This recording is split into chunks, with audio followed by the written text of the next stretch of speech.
that is the bureaucracy on Okay. Either way, in this day and age, it probably would be considered.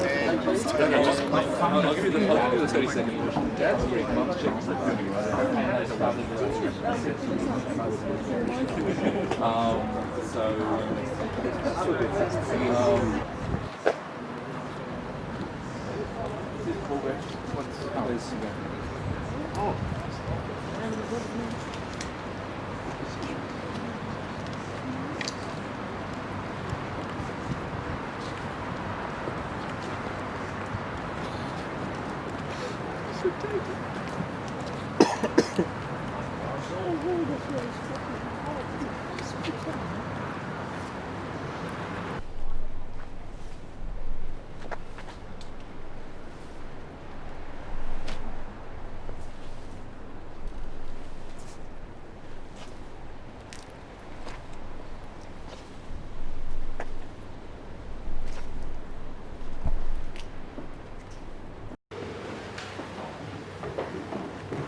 Friends, it's often an occasion for mourning when the esteemed Kyla Lee Ward gives death to a new book of weird verse.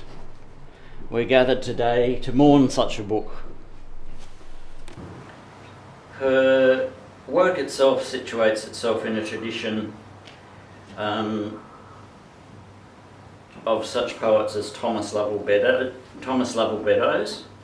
the graveyard poetry tradition. And one could also say that its mordant wit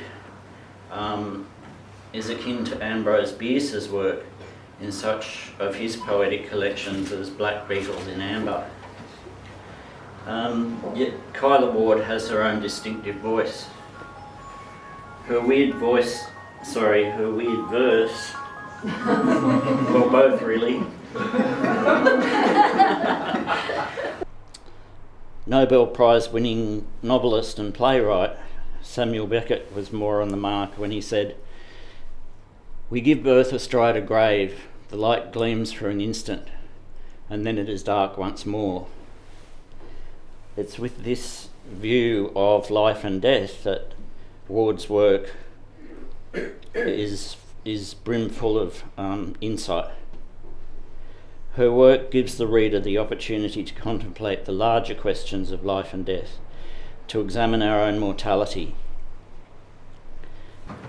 As the humble publisher, I am greatly pleased with the result, and I hope that all who purchase this work will also be.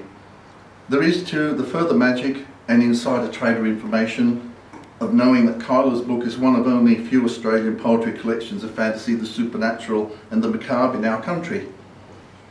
We have a weird tradition of it in Australia, but that is only thus far in our emergent sphere.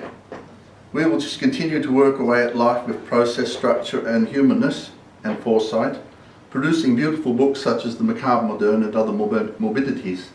Thank you.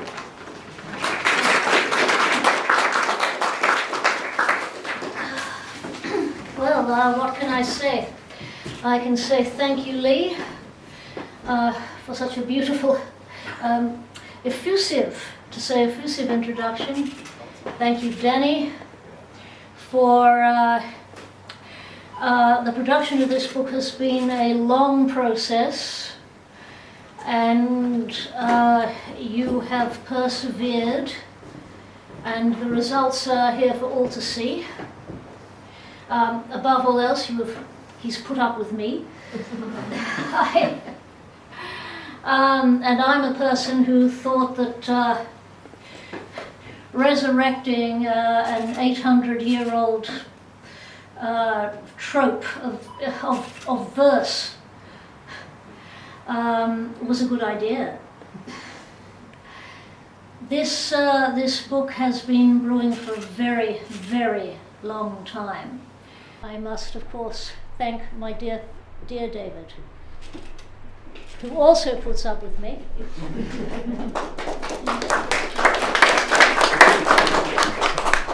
To the extent of allowing me to construct a coffin on the dining room table. And not for the first time either. When it's his measurements, then he worries. Thank you all for coming. And yes, Danny, if you would, I think it's time to declare this volume duly launched. Hey.